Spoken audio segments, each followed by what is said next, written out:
할렐루야. 언제나 참 좋으신 살아계신 우리 하나님을 찬양합니다.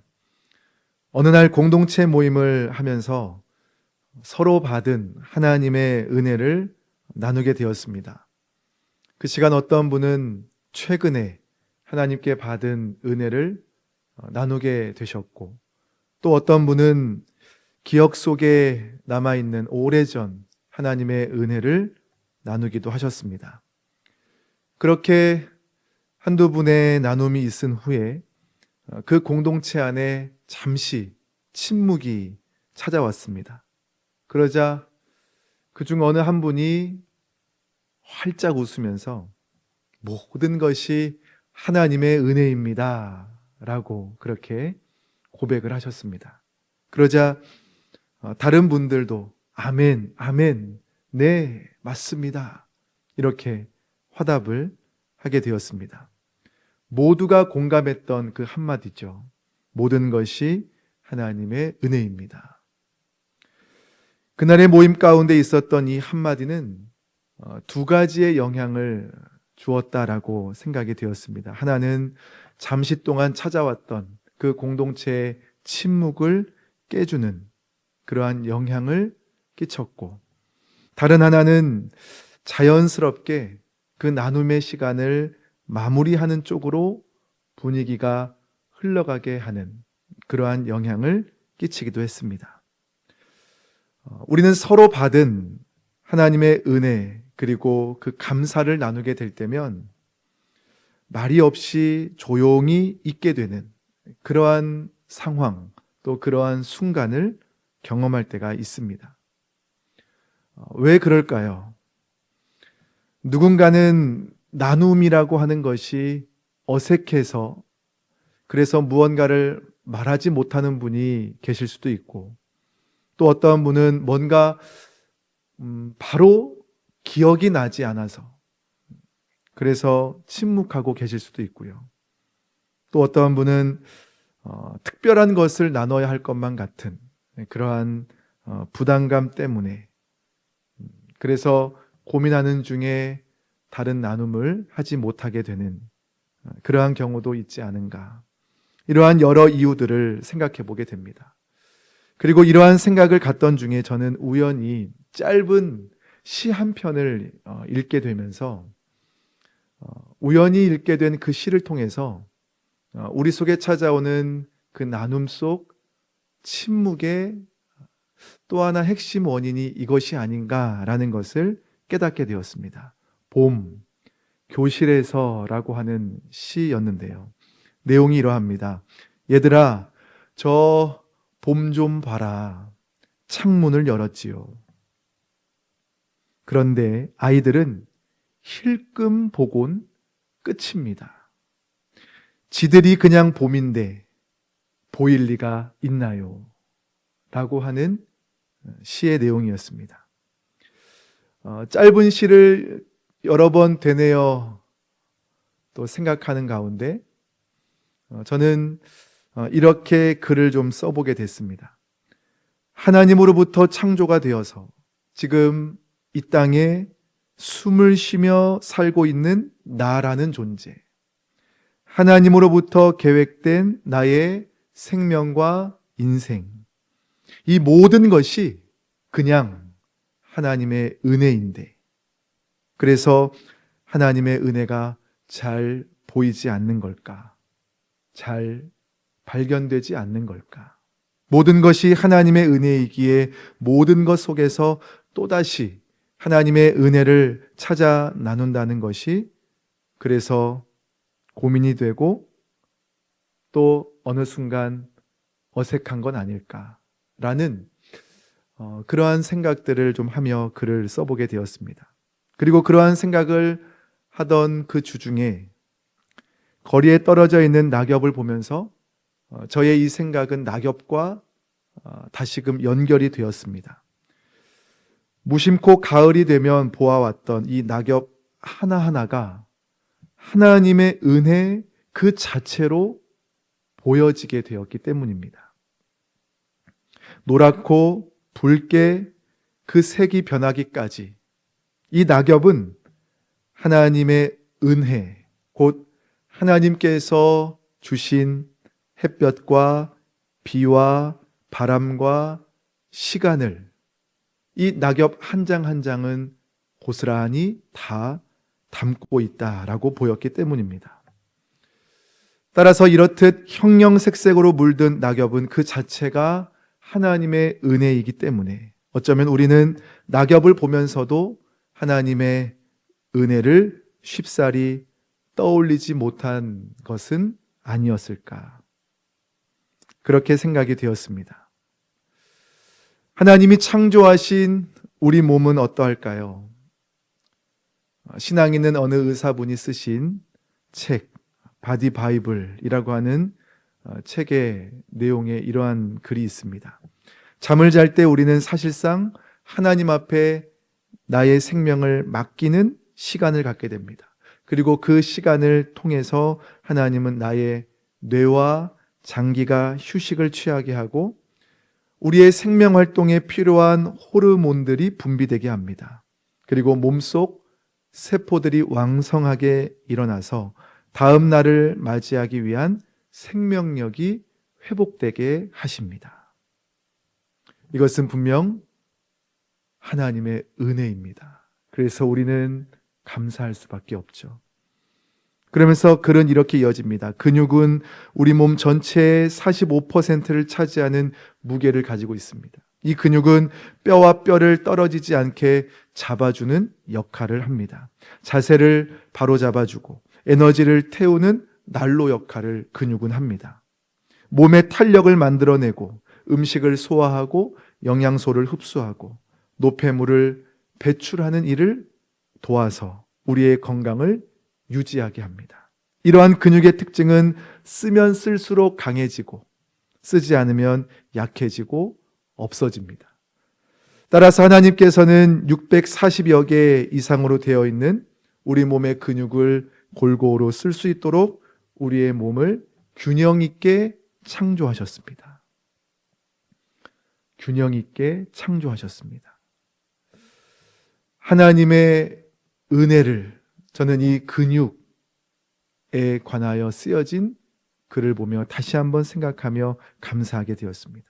우리의 일상 속에서 섬세한 움직임들이 가능하도록 하셨고 다양한 종류의 운동들이 가능하게 하신 것, 하나님의 은혜이죠. 이 외에도 이 책의 저자는 우리 몸의 골반, 척추, 무릎, 발, 어깨 등등에 깃든 하나님의 섭리와 신앙의 교훈들을 책에 기록해 놓았습니다. 그래서 이 책의 내용은 자연히 내가 살아온 하루하루가 내 몸에 깃들여 놓으신 하나님의 은혜를 누리며 살아왔던 삶 그 자체였음을 생각하게 합니다. 나아가서는 감사함으로 주께 영광을 돌려야 함이 우리의 삶 그 자체임을 다시 한번 생각하게 합니다. 저희들이 많이 부르는 복음성가 가운데 은혜라고 하는 복음성가가 있죠. 내가 누려왔던 모든 것들이, 내가 지나왔던 모든 시간이, 내가 걸어왔던 모든 순간이 당연한 것 아니라 은혜였소. 해가 뜨고 저녁에 노을, 봄의 꽃향기와 가을의 열매, 변하는 계절의 모든 순간이 당연한 것 아니라 은혜였소. 이 땅에 태어나 사는 것, 어린아이 시절과 지금까지 숨을 쉬며 살며 꿈을 꾸는 삶, 당연한 것 아니라 은혜였소. 하나님의 자녀로 살며 오늘 찬양하고 예배하는 삶, 복음을 전할 수 있는 축복이 당연한 것 아니라 은혜였소. 모든 것이 은혜였소라는 고백입니다. 우리 하나님은 참 좋으신 하나님이십니다. 우리의 삶 그 자체가 하나님의 은혜임을 우리 가운데 하나님은 끊임없이 깨닫고 그 은혜 안에서 감사로 우리를 살아가게 하십니다. 하나님께서 천지 만물을 창조하시고 선하다 인정하심과 같이 하나님은 우리의 삶을 통해서 하나님의 기쁨이 되고 하나님의 은혜를 누리는 삶, 그 하나님의 형상으로 우리를 하나님은 창조하셨습니다. 하나님이 보시기에 선하다 인정하시는 삶, 그 삶을 살아감 가운데서 때때로 우리는 곰곰이 깊이 생각을 해봐도 잘 이해가 되지 않고 걸음걸음이 순탄하지 않음에 그러한 삶의 순간들을 만날 수도 있습니다.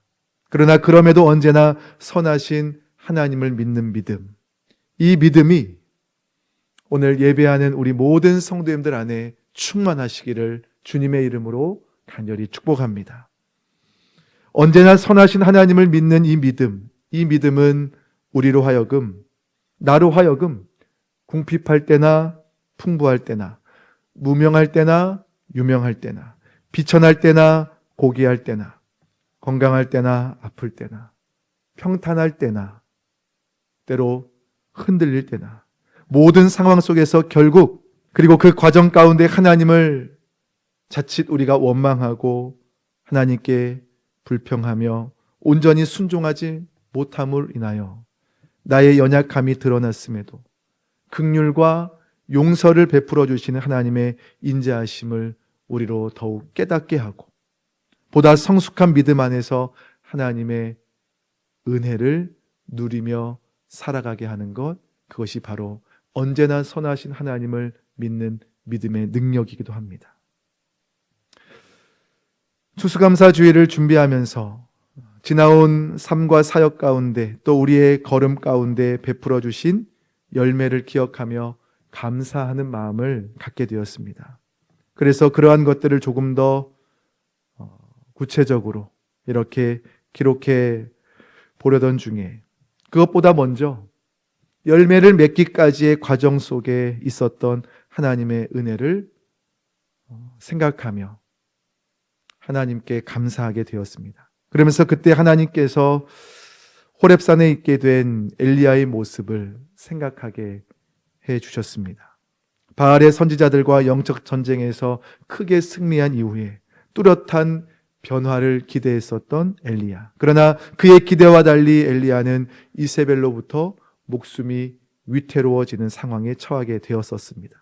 그러자 성정을 지닌 연약한 인간으로서 이 엘리야는 아무것도 이루지 못했다는 생각이 그의 생각 속에 찾아왔을 것이고 이것으로 인해서 큰 좌절감과 허무함이 몰려들었을 것입니다. 엘리야는 자신의 생명을 위해서 도망쳐 로뎀나무에 이르게 되었고 그곳에 누워 잠이 들게 됩니다. 그리고 얼마 뒤 하나님의 천사를 통해서 공급받은 양식을 먹고 힘을 내어서 하나님의 산 호렙에 있는 동굴 속에 들어가 밤을 지냅니다. 그리고 그때 여호와께서 그에게 말씀하시죠. 어찌하여 여기에 있느냐라고 하나님께서 말씀하셨습니다. 이어 하나님께서는 엘리야에게 산 위에서 여호와 앞에 서라고 하신 후에 지나가십니다. 처음에는 매우 강한 바람이 불어와 여호와 앞에서 산을 가르고 큰 바위를 쪼갰습니다. 그러나 여호와께서는 그 바람 속에 계시지 않았습니다. 그 뒤에 지진이 일어났습니다. 그러나 지진 속에서도 여호와께서는 계시지 않았습니다. 그 뒤 불이 났지만 그 불 속에도 여호와께서는 계시지 않았습니다. 그런데 불길이 지나간 다음에 세미한 소리가 들려왔습니다. 하나님은 엘리야가 기대하고 예상했던 것과 달리, 다시 말해서 하나님은 강한 바람, 지진, 불 가운데 계신 것이 아니라 세미한 소리 가운데 계셨던 것입니다. 하나님은 엘리야의 이 모습을 통해 지난날의 감사를 떠올리고 있던 제 모습을 돌아보게 하셨습니다. 그리고 내가 기대하는 것, 내가 예상하는 것이 하나님의 그 세미한 말씀보다 앞서 있었다라는 것을 깨닫게 해주셨습니다. 저의 모습 가운데 제가 소홀했던 한 가지를 깨닫게 해주셨습니다. 그것은 바로 세미한 하나님의 그 음성을 듣기 위해서 나의 상황과 나의 사역, 나의 기대와 나의 예상을 내려놓고 하나님 앞에 하나님의 얼굴을 구하며 하나님의 음성을 기다리며 믿음으로 머물러 있어야 함이 제 삶 속에 부족했음을 깨닫게 되었습니다. 하나님은 저의 삶의 이 시간을 회복시켜 주시기 위해서 돌아보니 여러 상황들을 제게 만나게 하셨습니다. 그때는 잘 몰랐습니다. 그런데 그 시간, 그 과정을 지나고 돌아보니 그 모든 상황들, 그것은 나로 하여금 하나님 앞에 내가 홀로 있게 하시기 위한 하나님의 은혜였습니다. 하나님이 하신 일을 보게 하시기 위한 하나님의 은혜였습니다. 열매 맺음이 하나님께 있다는 것을 나로 더욱 시인하게 하시기 위한, 그래서 모든 것이 하나님께 영광이요 하나님께 감사가 되게 하시기 위한 시간들이었습니다. 그러한 하나님의 선하신 섭리와 손길을 기억하면서 저는 이것이 마치 어느 대학교 캠퍼스 사역자의 고백과 같다라고 그렇게 여겨지게 되었습니다. 한 사역자가 그 앞에 있는 학생들을 앉혀놓고 하나님의 은혜를 이렇게 설명했습니다. 학생들에게 종이 상자를 하나씩 다 나누어 주고 그 학생들에게 구멍을 이렇게 여러 군데 내보라고 이야기를 했습니다. 학생들은 구멍을 뚫기 시작했습니다. 얼마 후에 이 사역자는 그 박스를 학생들 앞에 있는 테이블 위에 잘 보이도록 올려놓았습니다. 그리고 가정용 전등을 가져다가 그 상자 안에 넣고 전등의 전원을 켰습니다. 더 이상 아무 설명이 필요 없었습니다. 그곳에 있었던 학생들은 모두가 하나님의 반전의 은혜가 무엇인지를 이해하게 되었습니다. 하나님 앞에 감사할 수밖에 없는 그 삶의 하나님의 섭리를 깨닫게 되었습니다. 하나님의 은혜의 빛이 그 구멍난 나의 약함을 통해 더 잘 비춰지게 된다라는 것을 깨닫게 되었기 때문입니다. 그 시간을 통해서 저는 다시금 세미한 소리 가운데 계신 하나님을 의지하게 되었습니다. 그리고 돌아보니 내 삶에 구멍이 난 것 같아서 때로 아프고 때로는 감사할 수 없었던 그 순간들, 그러나 그 구멍난 자국 하나하나가 오히려 나를 통해서 더욱 하나님의 하나님 되심을, 하나님의 사랑을, 하나님의 지혜를, 하나님의 타이밍을, 하나님의 손길을 더욱더 그 주의 영광을 비추게 하신, 또 비추도록 하기 위한 하나님의 모든 섭리였음을 생각하며 열매 이전에 그렇게 나를 인도해 오신 하나님, 그리고 지금도 나를 그렇게 인도해 가시는 살아계시고 언제나 선하신 그 하나님 앞에 감사하게 되었습니다. 우리 성도님들의 삶도 하나님의 은혜 안에 동일하신 줄을 저는 분명히 믿습니다. 지금 나의 삶에 구멍 난 것 같은 그 상황, 무엇으로도 그 구멍을 막을 수 없는 것 같은 그 상황 속에 있다 할지라도 실망하시거나 낙심하지 마시기 바랍니다. 하나님은 오히려 그것이 우리를 향한 하나님의 감사가 되게 하시고 오히려 더욱더 하나님의 영광을 우리 가운데 비추게 하시기 위한 하나님의 놀라우신 지혜이며 섭리인 것을 기억하면서 내 삶에 있는 이 작은 구멍, 내 삶에 있는 이 큰 구멍, 그 구멍의 종류와 상관없이 오늘도 하나님 안에서 감사로 하나님 앞에 영광을 돌리는 그러한 우리가 되기를 간절히 소망합니다. 구멍이 난 것 같은 상황, 그 속에서 우리는 하나님 앞에 무엇을 해야 될까요? 우리는 하나님 앞에 더 가까이 나아가야 합니다. 우리의 삶에 구멍이 발견될 때, 우리의 삶에 그 구멍으로 인하여 아픔이 찾아올 때 하나님은 그때 우리의 모습을 돌아보게 하시고 우리를 하나님 앞으로 초대하십니다. 우리를 부르십니다. 내게로 나오라고 하나님 말씀하십니다. 그리고 나온 주의 백성에게 하나님은 그 인자하심을, 그 긍휼하심을 우리에게 깨닫게 하시고 그 은혜를 베풀어 주시고 우리의 마음을 새롭게 되게 하시고 감사와 믿음으로 여기까지 우리가 올 수 있었음을 하나님 앞에 감사할 수 있도록, 그리고 그 감사로 우리로 다시 일어나게 하실 수 있도록 하나님은 우리를 인도해 주고 계십니다. 하나님의 은혜가 깃든 우리의 몸입니다. 우리의 몸 자체가 하나님의 은혜입니다. 그러므로 하나님께 영광과 감사를 범사에 더욱더 주님 앞에 올려드리는 저희들의 삶이 되기를 간절히 소망합니다. 우리의 감사의 시작, 그것은 바로 하나님과의 관계로부터 시작되는 것입니다.